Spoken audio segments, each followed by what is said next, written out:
tweet from Pompliano. You put it in the list. It reads, one of the biggest complaints that I hear across the Bitcoin community is that something non-Bitcoin is pre-mined. This is an interesting concept, but I'm not sure I fully understand both sides of the debate. Here are a few questions and thoughts. I won't read out all the questions and thoughts. I feel like he's playing to the audience a little bit here. Maybe Pomp is.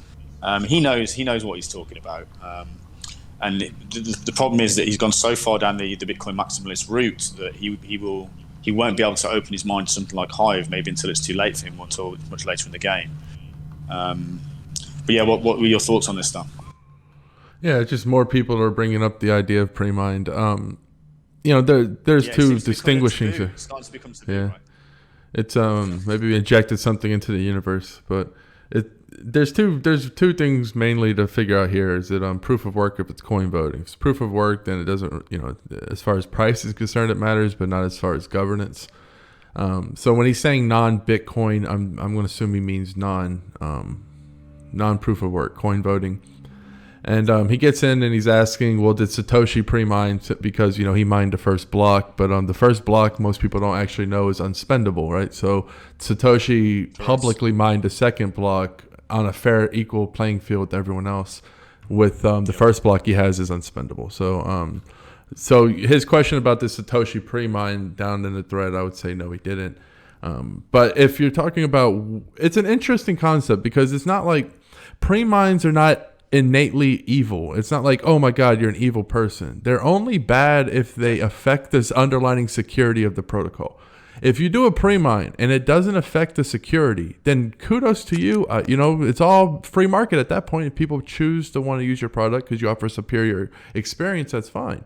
But if you're talking about layer ones and even hardcore layer twos, where you have these pre-mines with governance voting and coin voting, it becomes incredibly dishonest to call them decentralized, to call them censorship resistant when they're not, in essence. And it's incredibly difficult, even when you give these tokens away, to create a decentralized ecosystem because it takes a lot of people with a lot of passion and a lot of reason to be here. It's not something you can buy, and it's something that you're actually very appreciative that exists because you couldn't have created it on your own. And that's how I feel with Hive. In this fire, when I came here, I felt something different that I never felt anywhere else. I felt a sense of, like when I leave the U.S. and I come to Mexico, or when I leave Mexico and go to U.S., I feel the change. I feel the difference. And that's what I feel.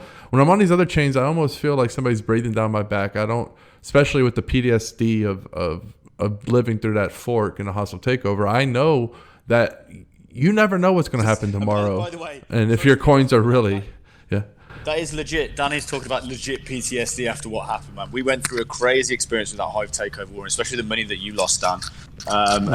It sounds like you just saying it, but it's legit, man. Like PTSD is it's like, it's a very valid concern. Yeah, even if because you never think it's going to happen, and like if you have millions of dollars on a chain where they can take it, it's not a good feeling. It's not money in the bank, or not money in the bank. It's not money under your pillow. It's not in your hands. It used to be money in the bank, but you can't trust the banks anymore. Yeah, it used to be an actual valuable saying, but now it's not. It doesn't hold much credence. But so I would say, yeah, you can have pre-mines on centralized business models built on top of decentralized, non-pre-mined layer one coin voting systems.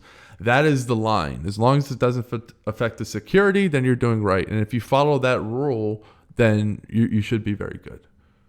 Separate the two. Separate your centralization from your governance at all costs. And you can't encourage it even a little bit, because even while doing everything perfect, you can still fail. So if you introduce a pre-mine, you're guaranteed to fail. It's just the chances are so slim that if something doesn't interfere, i.e. a community fork, there's just no coming back from it. It's too difficult to get 10% of the supply organically. It's just so damn difficult to do that, let alone having a pre-mine of 20, 30, 40%. There's just no way anyone can recover from that. So, yeah. This is another angle to this as well to think about with Satoshi and the way that he did the so-called pre-mine, which I agree with you, it wasn't a pre-mine. But what he did is he accumulated they reckon about 1 million Bitcoin in various different wallets via the mining process. He's never touched a single one of them, never moved them. They're still there. You can see them to this day. So if anything, he's reduced the supply, because then he goes missing, right? I'd like to say that he just decided to leave the project because it was like his baby was up and running. It's over. It's time for me to leave. I'm the founder. I need to get the hell out of here. Partly because of the authorities issues. The authorities would be looking for him, but also because I think it's the right thing to do in some ways. The founders should distance themselves from the project in some way. Maybe for different projects it's different, but for what he did there and then, he probably decided to himself, I'm going to distance myself from this project. It's the right thing to do. And that's a really interesting move. And it's like, so what he did is, he wasn't doing a pre-mine. He wasn't like, oh, he's only given out to a few of his friends, and now they're all mining and they're getting Bitcoin into their pockets, which is one way you could see it. The way I see it is, the guy was legitimately supporting the protocol, and the protocol rewards you in exchange for supporting it. And he was like the first guy ever to support this protocol. That is incredibly valuable work. And the fact that he never took any of those tokens for himself I don't know who the hell this guy is. Maybe he's an alien. Very unlikely he's bloody human the way he's behaved. The way he just disappeared. So that's cool. That's cool, and that's a lesson for all of us in some ways. And I want to bring a similar thing across to the Speak Network. We haven't announced this yet, and it's not really fully formed, but it's worth mentioning at this moment, I think, because it's in context. We will competitively mine in the ecosystem as ThreeSpeak, right? And we'll do our best to help support the ecosystem, and we'll receive some governance tokens for that, the same way as any other miner in the ecosystem would. But one of the things that we're going to do on top of that to kickstart it is we're going to provide some money to fund the initial bracket so that people can store videos that exist already in the ThreeSpeak ecosystem on their own servers and receive rewards for it from the bracket that we're paying. So we're going to create a bit of a fund and benevolently try to incentivize people with real external money to kick the thing off, to start the network off and start it running. And I think this is, in some ways, I hadn't really thought of it this way before as we're having this discussion, but in some ways this is similar to the way Satoshi stuck around, got the thing up and running, mined the coins into his accounts, but never touched them, and then left. Just that the Speak Network is a slightly different beast.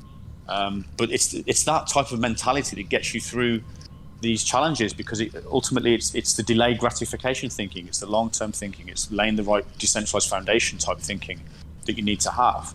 And very, very, very few tokens have managed to do that, as far as I can tell. Yeah, it's just preparing for the inevitable.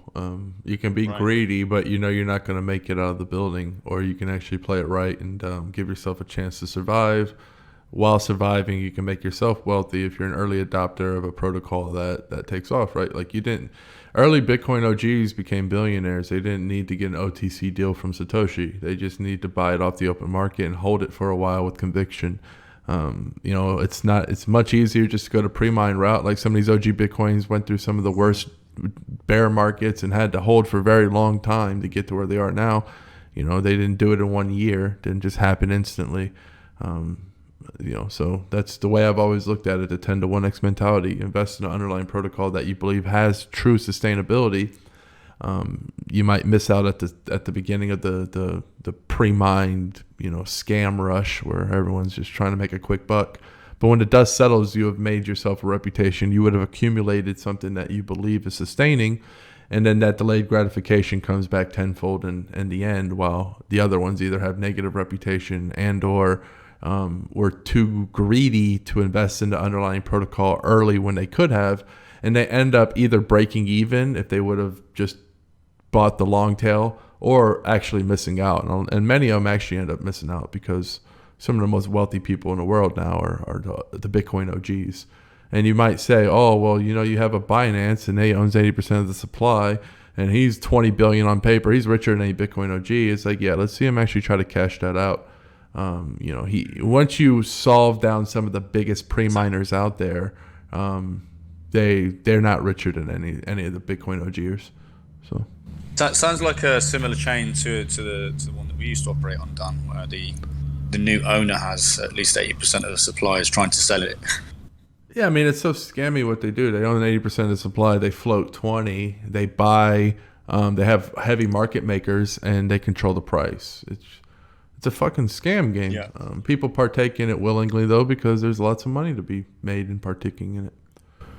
It's very easy to ignore the elephant in the room when there's money to be made, and this is the problem. This is the problem.